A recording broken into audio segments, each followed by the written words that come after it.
Halo para Movie apa kabar kalian hari ini? Semoga kalian dalam keadaan yang baik-baik saja ya.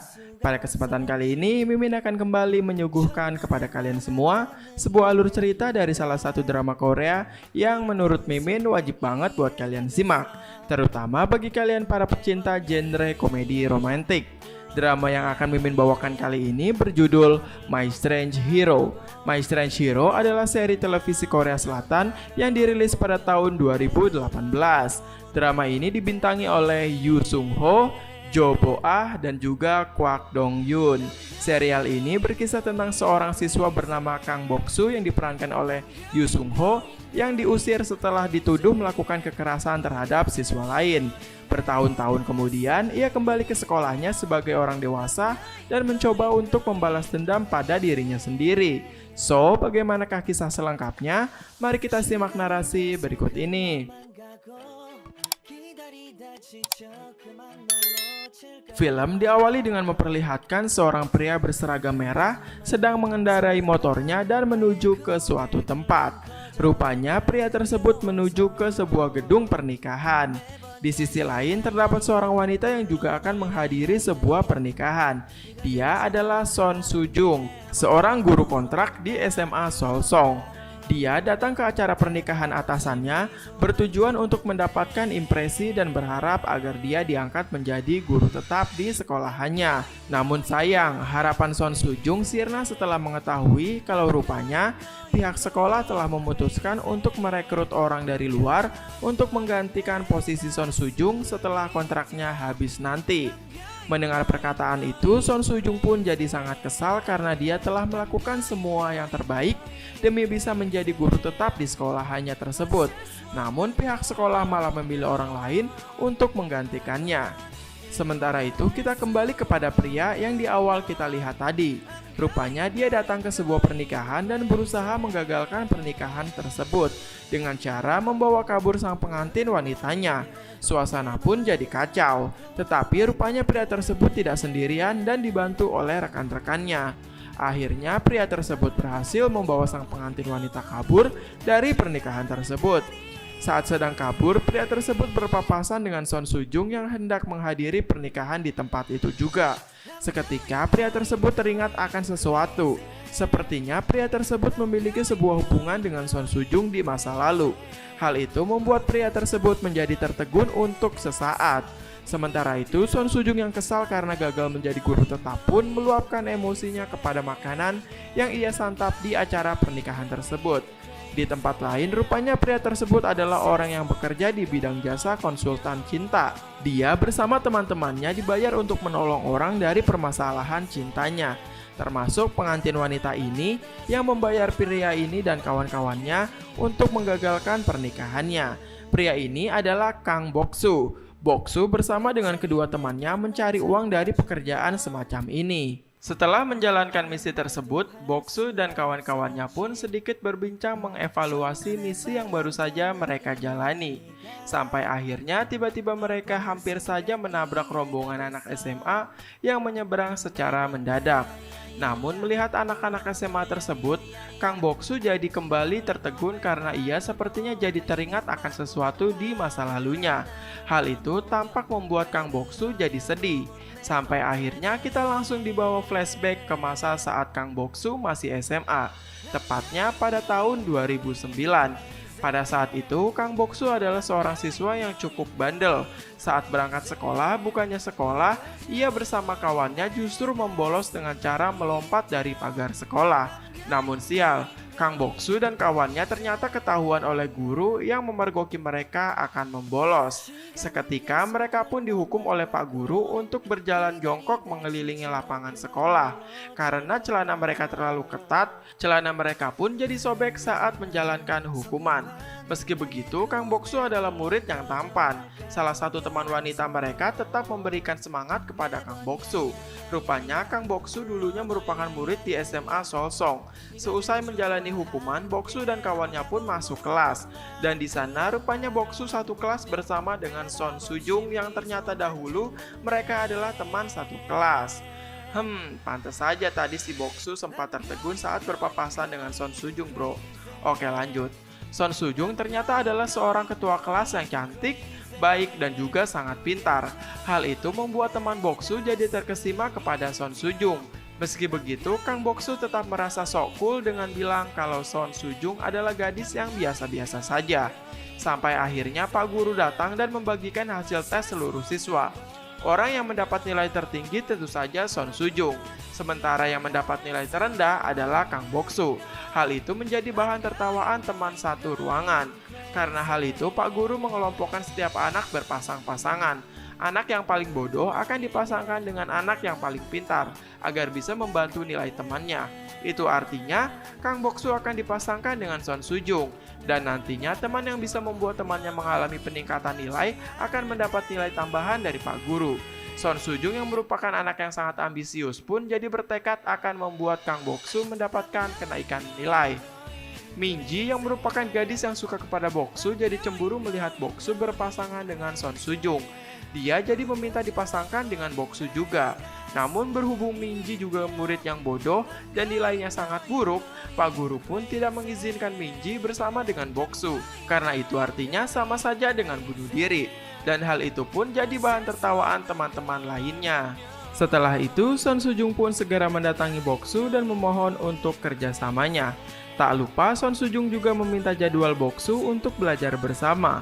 Akan tetapi, Boksu seakan acuh tak acuh dan tak memperdulikan Son Sujung. Meski begitu, Son Sujung masih berusaha bersikap ramah meskipun dia merasa sangat kesal. Hari-hari berikutnya, Son Sujung terus berusaha mengajak Boksu untuk belajar bersama. Tapi Boksu tetap saja menghindar dan selalu mencari-cari alasan. Hal itu sampai-sampai membuat Son Sujung menjadi sangat stres dan marah. Son Sujung yang marah pun mengajak Boksu untuk berbicara di luar. Di sana, Son Sujung memaki-maki Kang Boksu dan memarahinya karena selalu tidak mau diajak belajar bersama. Son Sujung mengatakan kalau dirinya tidak mau mendapat nilai yang kurang bagus hanya karena seorang pria bodoh macam Kang Boksu. Son Sujung pun menabok pipi Boksu dan memberikan sebuah buku untuk dipelajari oleh Kang Boksu. Meski begitu, Kang Boksu jadi merasa aneh setelah disentuh pipinya oleh Son Sujung. Bahkan saat di rumah, Kang Boksu jadi belajar. Hal ini dirasa sangat aneh oleh keluarganya. Karena pasalnya selama ini Kang Boksu tidak pernah belajar. Kang Boksu jadi terus terbayang-bayang perkataan Son Sujung dan jadi merasa sangat deg-degan. Keesokan harinya di sekolah, Kang Boksu pun mengembalikan buku Son Sujung yang telah ia kerjakan soal latihan di buku tersebut. Saat mengembalikan buku, Kang Boksu kembali merasa gugup dan deg-degan saat melihat Son Sujung. Meski begitu, Kang Boksu tetap berusaha menutupi perasaannya dengan cara menjelek-jelekan Son Sujung di hadapan temannya. Kemudian kini Son Sujung sedang berada di tempat kesukaannya, yaitu di atap sekolah sambil memeriksa hasil pekerjaan Kang Boksu. Saat sedang memeriksa pekerjaan Kang Boksu, Son Sujung melihat seorang anak sedang dibully di belakang sekolah. Dan ternyata hal itu juga dilihat oleh Kang Boksu yang sedang hendak membuang sampah. Melihat kejadian itu, Kang Boksu pun langsung menolong anak tersebut dan menghajar para pembuli tersebut. Sementara itu, Son Sujung hanya menyaksikan kejadian itu dari atas atap. Akibat perkelahian itu, kaki Kang Boksu jadi terkilir meskipun Kang Boksu berhasil mengalahkan para pembuli tersebut. Gara-gara perkelahian itu, Kang Boksu jadi dimarahi oleh guru karena dikira ia sengaja berkelahi. Hal itu membuat Son Sujung jadi heran sendiri. Setelah itu, kini pelajaran olahraga dimulai. Pak Guru mengadakan sebuah lomba balapan jalan dengan cara kaki diikat kepada kaki pasangan masing-masing. Kang Boksu pun kembali berpasangan dengan Son Sujung untuk melaksanakan lomba ini. Son Sujung yang selalu ambisius dalam setiap hal pun tampak sangat serius mengikuti lomba ini. Sementara itu, kaki Kang Boksu yang masih terasa sakit akibat terkilir tadi pun jadi tidak bisa maksimal saat melaksanakan lomba ini dan mereka akhirnya terjatuh. Son Sujung yang tidak mau kalah dalam lomba ini pun akhirnya menggendong Kang Boksu sampai garis finish dan memenangkan lomba tersebut. Setelah itu, Kang Boksu pun dibawa ke ruang UKS. Dan di sana ia jadi marah kepada Son Sujung karena telah menggendongnya di depan anak-anak. Hal itu sangat memalukan bagi Kang Boksu karena ia terlihat sangat bodoh. Son Sujung tampak tidak mau memperdulikan ocehan Kang Boksu dan segera pergi. Sebelum pergi, Son Sujung bilang kepada Kang Boksu kalau dia melihat perkelahian Kang Boksu di belakang kelas tadi. Dan Son Sujung mengatakan kalau itu cukup keren. Mendengar perkataan Son Sujung, hati Kang Boksu jadi kembali deg-degan dan terkesima. Ia jadi termenung sendiri dan merasa jatuh cinta kepada Son Sujung. Sampai-sampai kawan-kawannya datang pun ia tetap saja termenung dan terus saja memandangi Son Sujung dari jendela ruang UKS. Sepulang sekolah, Kang Boksu pun menunggu Son Sujung pulang dan tanpa basa-basi, Kang Boksu langsung mengajak Son Sujung untuk berkencan dan pacaran. Mendengar hal itu, Son Sujung pun kaget dan hanya tertawa. Kemudian Son Sujung bilang kalau dia tidak mau berpacaran dengan orang bodoh. Kang Boksu pun kemudian berjanji akan belajar lebih giat lagi agar tidak menjadi bodoh. Dan akhirnya Son Sujung pun memberi syarat agar Kang Boksu memperbaiki nilainya terlebih dahulu jika ingin berkencan dengan dirinya. Mendengar hal itu, Kang Boksu pun jadi senang karena itu artinya dia punya harapan. Setelah itu, Kang Boksu pun jadi sangat semangat dalam belajar. Bahkan ia sangat rajin mengerjakan soal latihan dan membuat Son Sujung jadi heran dengan perkembangan Kang Boksu. Dan episode 1 pun selesai dan kita langsung lanjut ke episode kedua. Oke, lanjut. Di awal episode kedua, tampak Kang Boksu kembali sedang belajar bersama dengan Son Sujung. Kini mereka belajar di rumah Kang Boksu.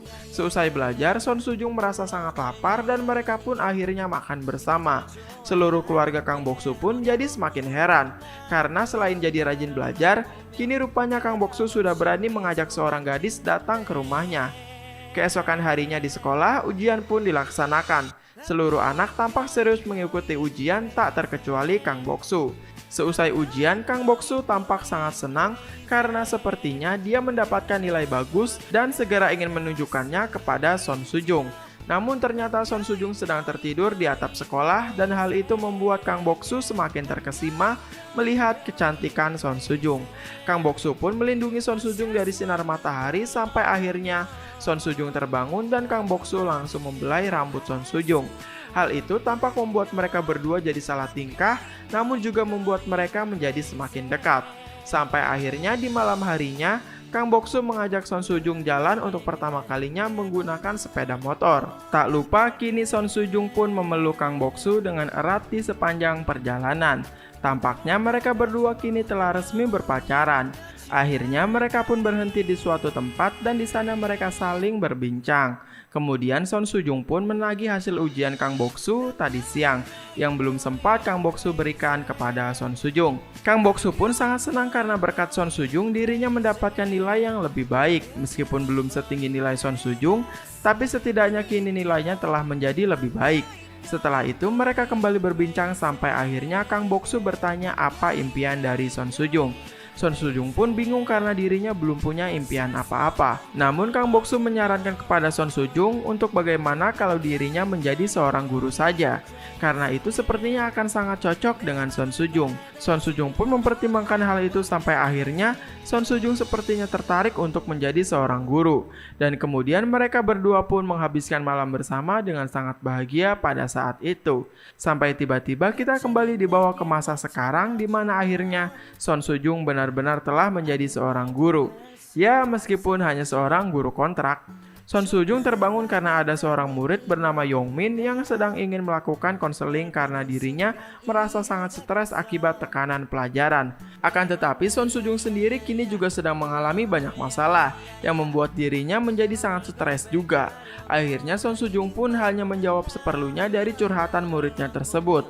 Dan tiba-tiba di sesi konseling, seorang pegawai kantin masuk dan menagih tunggakan biaya konsumsi Son Sujung yang telah menunggak selama 3 bulan.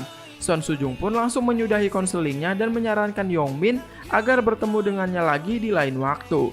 Sementara itu, Son Sujung pun segera bergegas ke ruang administrasi untuk melunasi tunggakannya. Sebelum ke ruang administrasi, Son Sujung melewati kelas dan berharap seandainya saja ia bisa menjadi seorang guru tetap, maka dia tidak akan mengalami kesulitan finansial seperti ini. Dan ternyata Son Sujung kini bekerja menjadi seorang guru di sekolah lamanya dahulu, yaitu SMA Solsong. Sesampainya di ruang administrasi, Son Sujung langsung ditanya oleh kepala administrasi tentang kontrak kerjanya yang sebentar lagi akan habis.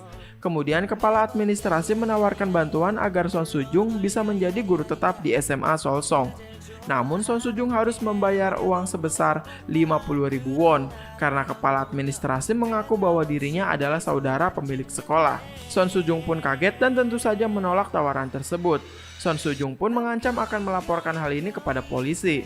Namun kepala administrasi balik meledek nasib yang kini sedang dialami oleh Son Soo-jung. Sepulang dari pertemuan itu, Son Soo-jung mampir ke panti jompo tempat neneknya dirawat. Di sana ia curhat mengenai permasalahan yang kini sedang ia hadapi, termasuk masalah finansial dan juga pekerjaannya. Di saat itu, ia jadi teringat akan Kang Bok-soo dan juga atasannya yang mengatakan kalau Son Soo-jung tidak akan diangkat menjadi guru tetap. Son Soo-jung pun merasa sangat bingung dengan hidupnya kini. Sampai akhirnya saat Son Soo-jung pulang ke rumah, ia akhirnya memutuskan untuk menggunakan uang seluruh tabungannya untuk membayar kepala administrasi agar dirinya bisa menjadi seorang guru tetap, meskipun dia sangat bimbang akan hal itu. Keesokan harinya, Son Soo-jung merasa senang karena telah membayar sejumlah uang kepada kepala administrasi dan mengira kini dirinya telah bisa menjadi seorang guru tetap. Akan tetapi harapan itu sirna seketika ketika seluruh staf di kantor guru memberitahukan jikalau kepala administrasi telah kabur dari sekolah dan membawa semua uang administrasi para murid. Mendengar hal itu, Son Soo-jung pun seakan tersambar petir di siang hari, karena Son Soo-jung telah membayarkan semua uangnya kepada orang tersebut. Berulang kali, Son Soo-jung berusaha menghubungi si kepala administrasi tersebut, namun tetap saja tidak ada hasil. Hal itu membuat Son Soo-jung semakin stres. Karena stres, Son Soo-jung pun jadi semakin murung. Bahkan ia tidak memperdulikan murid bimbingan konselingnya yang bernama Yong-min. Karena merasa semakin stres dan tidak ada orang yang bisa membantu, akhirnya Yong-min pun merasa ingin bunuh diri saja.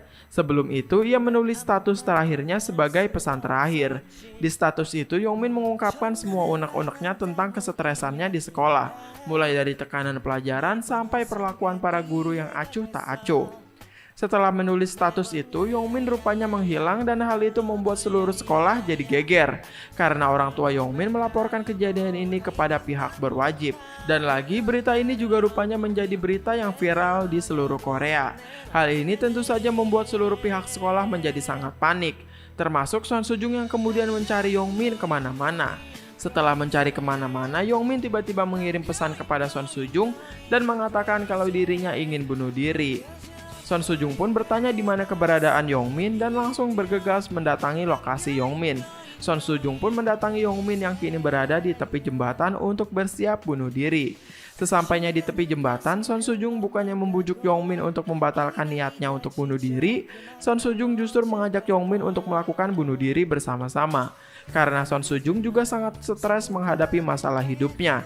Dan singkat cerita, setelah segala perdebatan di tepi jembatan tersebut, Yong-min jadi malah mengurungkan niatnya untuk bunuh diri dan meminta maaf kepada ibu guru Son Soo-jung. Namun karena Son Soo-jung menaruh ponselnya di pagar jembatan, saat mendapat panggilan, ponsel Son Soo-jung jadi bergetar dan hendak terjatuh. Karena refleks, Son Soo-jung pun dengan sigap mencoba menangkap ponselnya yang terjatuh. Namun sayang, hal itu membuat Son Soo-jung jadi terjatuh dari jembatan, akan tetapi masih sempat ditangkap oleh Yong-min. Di tempat lain terlihat Kang Bok-soo sedang kembali menjalankan pekerjaannya. Kali ini dia mendapat tugas untuk menyampaikan pesan pemutusan hubungan dengan seorang wanita. Di sisi lain, Yong-min rupanya semakin lama semakin tak tahan menahan Son Soo-jung. Dan akhirnya mereka berdua pun terjatuh bersama dari atas jembatan ke dasar sungai. Hal itu ternyata dilihat oleh seluruh orang yang ada di tepi sungai, termasuk Kang Bok-soo dan wanita yang tadi ia putuskan hubungannya. Melihat kejadian itu, tak ada satu orang pun yang mau menolong Son Soo-jung dan Yong-min. Mereka hanya ribut di pinggir sungai, termasuk Kang Bok-soo. Wanita yang tadi melihat hal itu pun menyuruh Kang Bok-soo untuk menolong mereka. Namun Kang Bok-soo menolak karena ia hanya akan melakukan sesuatu hanya jika ia dibayar. Mendengar hal itu, wanita tadi pun bilang kalau dia akan membayar Kang Bok-soo untuk menolong Son Soo-jung dan Yong-min. Tahu dirinya akan dibayar, Kang Bok-soo pun segera melompat ke sungai dan segera menolong mereka.